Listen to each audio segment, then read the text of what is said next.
So hello everybody, this is Bhante, Joe here, and I'm just here at the large rock outside the Papatakuti and thought to record a short Ovāda for the internet, so I thought they could start with just a little meditation. So I can lean forward a bit and arch the spine and look about 3 feet in front and close our eyes. And can spread thoughts of goodwill to our right hand side, wishing may all beings to my right be happy and at ease. May they put in place the causes necessary to be happy and at ease. And we can make the mind infinite, can make it unbounded,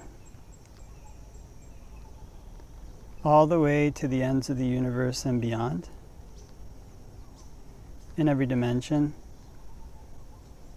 May all beings to my right be happy and at ease.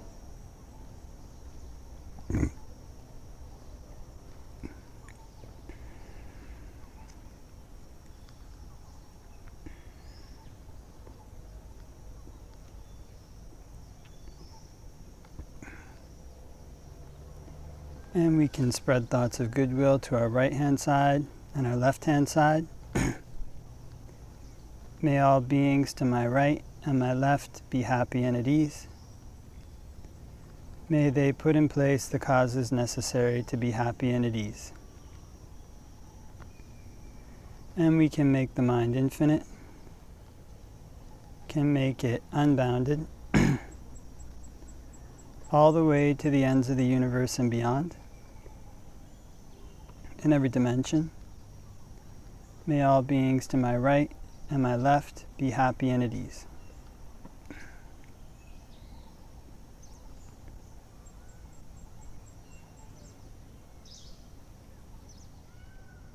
And we can spread thoughts of goodwill to our right hand side, our left hand side, and in front.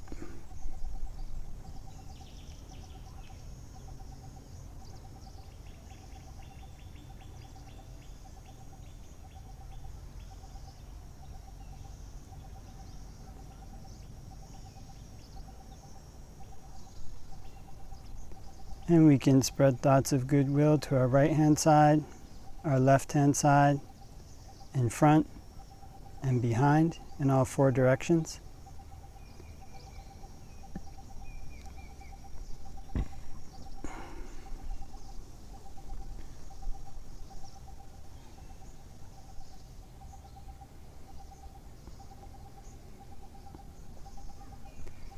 And we can spread thoughts of goodwill to our right hand side, our left hand side, in front, behind, and above. And we can spread thoughts of goodwill to our right hand side, our left hand side, in front, behind, above, below, all around in every direction, everywhere. May all beings all around in every direction, everywhere, be happy and at ease. May they put in place the causes necessary to be happy and at ease.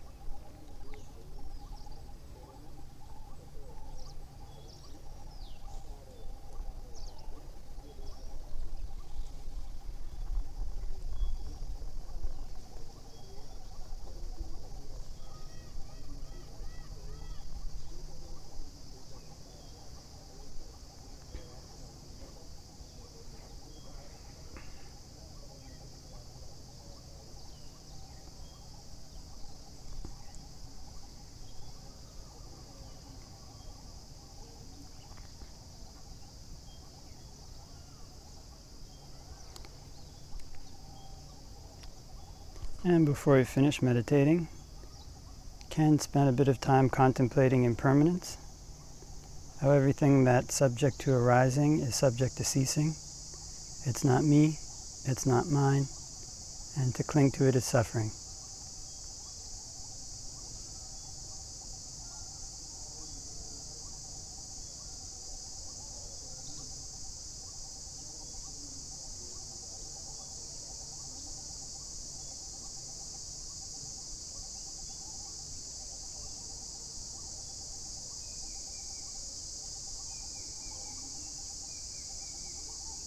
And can open our eyes and do a short Ovāda for the internet.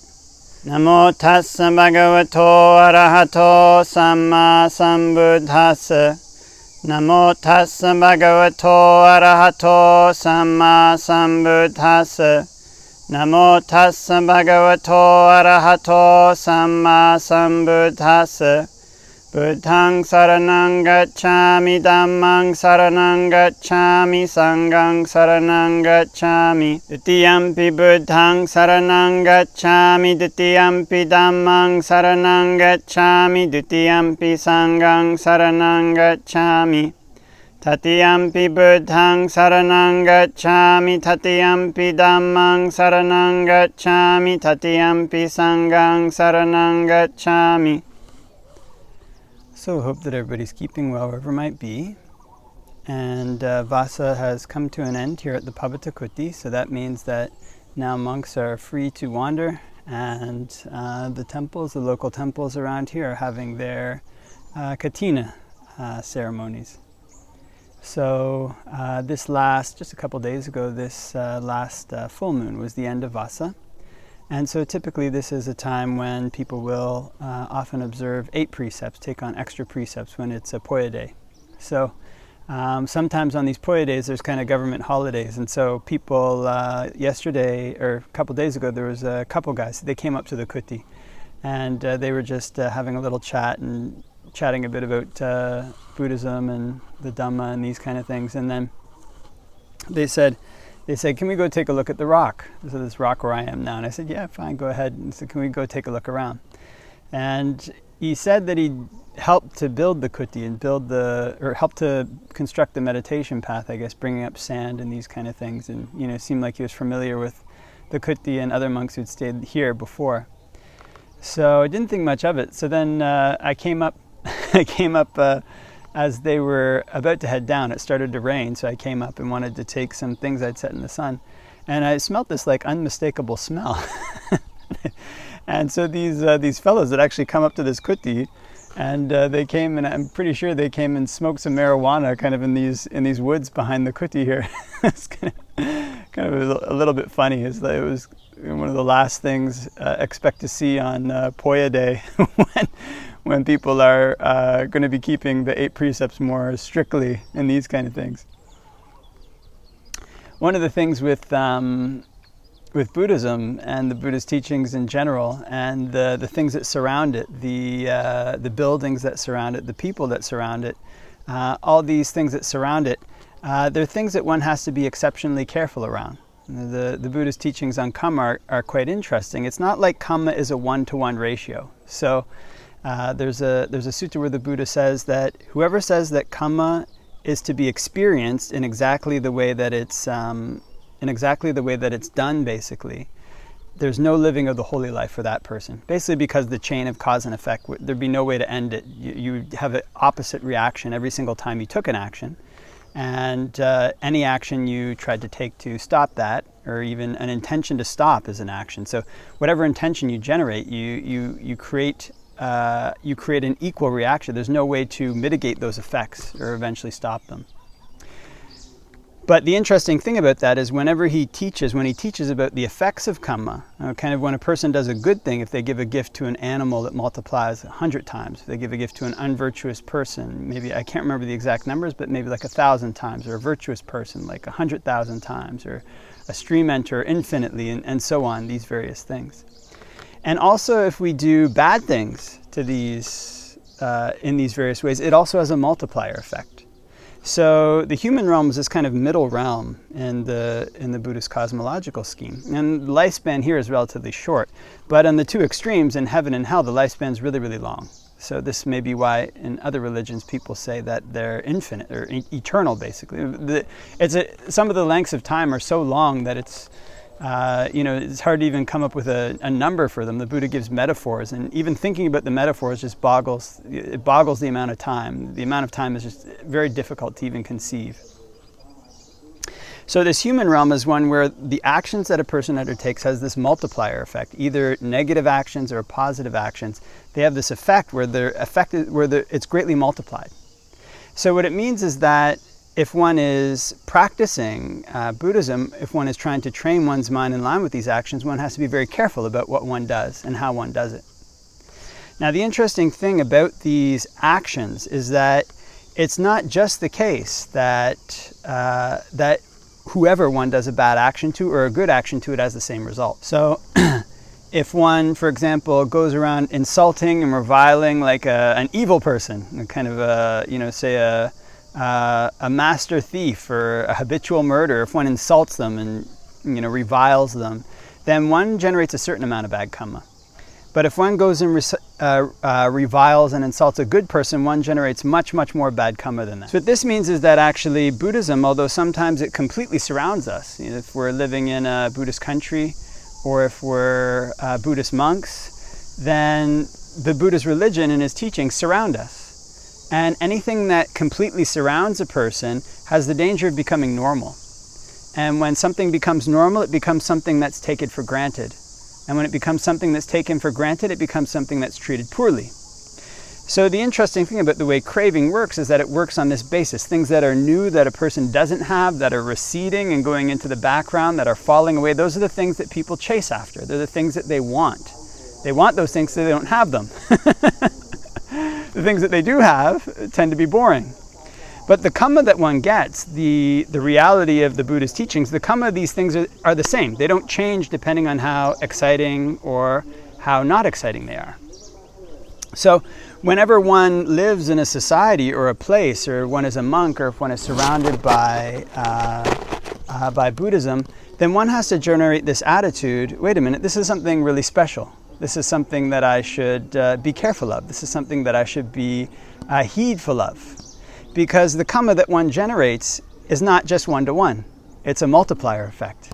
It's something that can multiply greatly, or in one way, in a good way, or multiply greatly in a bad way. I remember hearing a teacher about, there was a story from a teacher that I heard, and she was very close to this Ajahn in Thailand.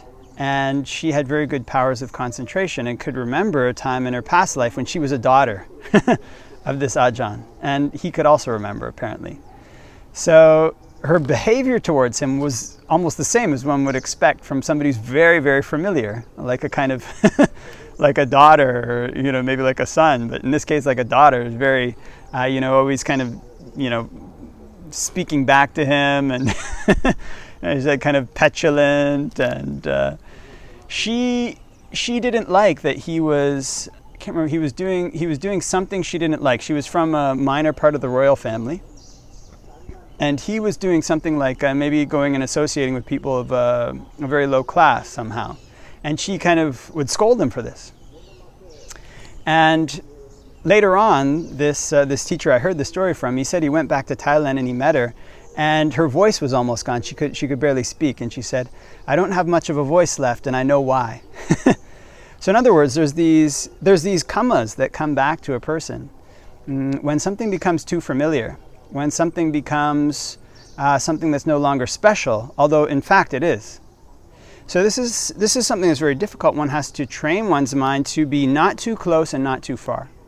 So they have this metaphor in Tibetan Buddhism, is kind of that the guru, the teacher, is like a fire. And if you get too close, you get burned. And if you get too far away, then you feel the cold. In other words, the Dhamma and the things that one encounters in the practice of the Dhamma can be taken in a similar way. If one becomes so close to them and so familiar with them that they're just something normal, that they're just something that one loses one's sense of heedfulness around, then it can be something dangerous. It's like I have this kind of big drop-off right here behind me. And the drop-off is always dangerous.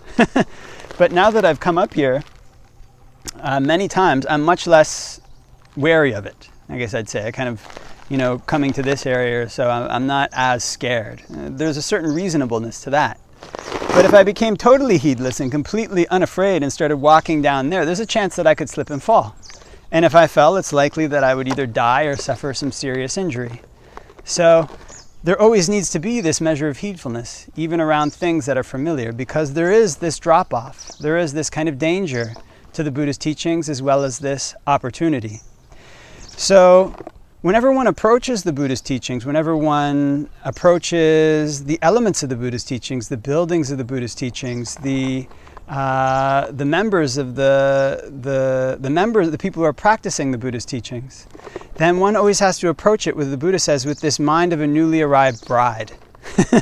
So he says when there's a newly arrived bride, she gets brought into her house in ancient India, and when she first arrives, she sets up this keen sense of shame to her father-in-law, to her husband. The father-in-law in those days was like the boss. You were living in his house, and then the son was, below him. And even, she says, even to the slaves and workers in that house, she has this keen sense of shame. But then after a while, out of familiarity, out of living with them, she scolds even her husband and says, "Go away, what do you know?" So he compares this to bhikkhus. But he says you should develop this attitude of a newly arrived bride. In other words, this mind that's always leaning back. And towards bhikkhus, he recommends whenever one approaches families, one should have the mind of a newcomer, kind of leaning back, almost like there was a well. So this is something important to do, because the Buddha's teachings don't arise all the time.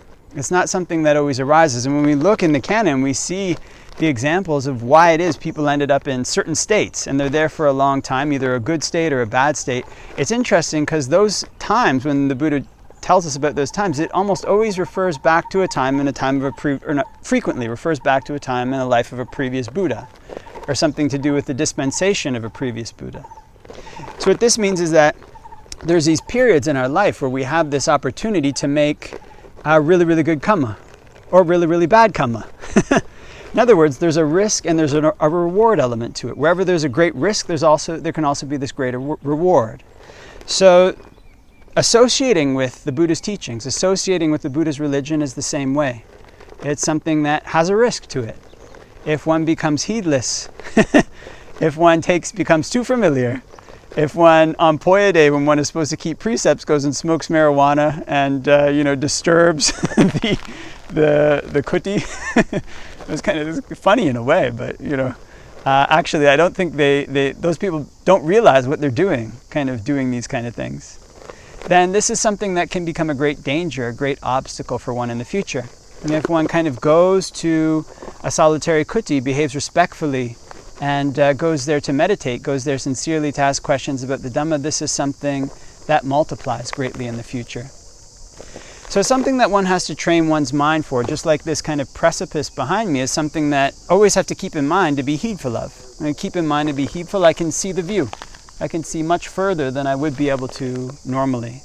In the same way, if one approaches the Dhamma with the right attitude, one can see much further into one's flaws, into one's character, into the path leading to a higher happiness than one would normally. But one has to be wary of the edge. One has to be wary of the fall-off, and never let the Dhamma become something familiar. Never let the Dhamma become something that's usual. And there's a sutta where the Buddha talks to Venerable Rahula, and he says, "Do you despise the great man from living with him often?" Venerable Rahula says, "No, I don't despise the great man from living with him often." This is his son. So in the same way, we have to train our minds. One who wants to practice the Buddha's teachings has to train their mind to be always like this mind of a newly arrived bride, to be always like the mind of a newcomer. In Zen, they use this word beginner's mind. Always like somebody who's approaching the Buddha's teachings afresh, approaching the Dhamma afresh with an attitude of heedfulness. Because this is the best way to take advantage of the Buddha's teachings, to use the multiplier effect of the kamma to the best effect. Being very careful, so that one can take advantage of this excellent opportunity, not going so far away from the Dhamma, so far away, being so scared that one doesn't engage at all. And also not getting so familiar that it becomes something usual, but keeping the middle distance. And in this way, one can feel the warmth of the Buddha's teachings, one can feel the warmth of the Buddha's practice, but without getting burned and without getting frozen. One can enjoy the view without falling over the edge. Okay? So these are few thoughts on Buddha's practice. So I think leave that for reflection, and wishing everybody all the blessings of Dhamma practice.